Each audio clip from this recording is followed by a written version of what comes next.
think about the Japanese American experience in the internment camps, and as a people who have felt already excluded and not welcomed in their own country, in their own community, in their own spaces, how that rejection and dejection has a part of our own DNA. And so in the Christian church anyway, after World War II, you see this big explosion of church attendance. Sunday schools were just bustling at the seams after World War II. Not because people were interested in God, but because this is what Americans did. Our yielding to white normativity, I can only imagine, both as American citizens but also as evangelical Christians, was that we took up the narrative of the time, which was to be anti-gay.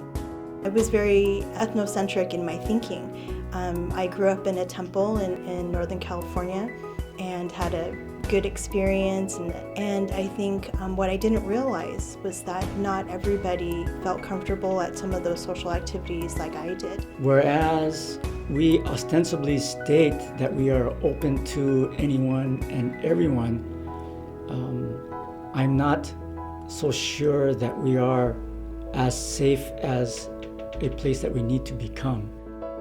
On the flip side, I think the camp experience lends itself to a real pivot of hope, I think. That Japanese Americans, at least in this country, we understand what it's like to be discriminated against. We know what it's like to be criminalized.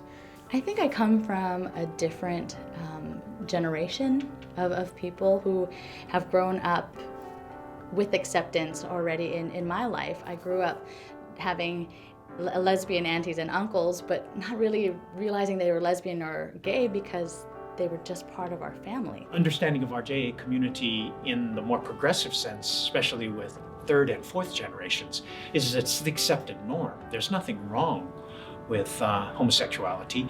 It is a given in the younger generation's mind as accepted. And I would hope more and more that would be the case for the JA community. With all of the recent violent acts towards the LGBTQ community, I told my LGBTQ friend, "Oh, you don't have to worry. We'll survive somehow." And I was lucky that this friend of mine told me that they were hurt and upset by my statement. It was a statement that I made because I was not sure how to react, and what I was trying to do was to allay their fears, but at the same time I was not affirming their existence. So early last year, I attended a seminar, actually in Southern California, for clergy, both Buddhist and Christian clergy, to learn how to create safe spaces for the LGBTQ community. And I was just overwhelmed by the discussion that we had with the interfaith community, and also the personal stories that were shared by people of the LGBTQ community. That is a time that we come together, that we support each other, that we love one another, regardless of where we are in our political spectrums, where we are in our lives. How are we as one body, as one people, humankind, beyond just all of God's creation? How do we come together and support each other? And I was reminded that instead of just trying to sweep the pain under the rug, that it is just as important, if not necessary, to say, I understand that it is dangerous out there. I can appreciate just how scared you must feel.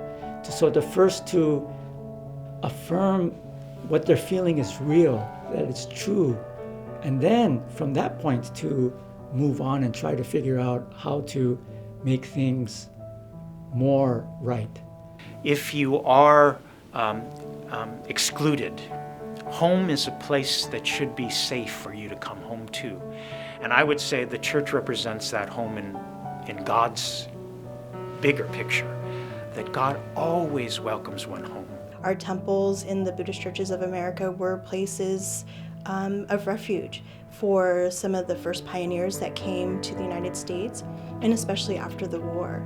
And I'm hoping that that place of security, that place of comfort, could really allow our members to remember that and allow them to open their arms to members of the LGBTQ community who are looking for a place to call home in their Buddhist faith. God loves us all. We're all his beloved. And in particular, Jesus made a point of his life to make sure that those on the outskirts of society knew them for sure. Through the temple community, we are also able to help the LGBTQ community know that, yes, we do see you. Yes, we do accept you. Yes, you do belong. The questioning of young people is why? Why do we care so much now? And there's a good reason for that. It's because we need to be the role models for those who are not ready and not willing to accept yet. But also, how do we move forward together, even if we don't agree?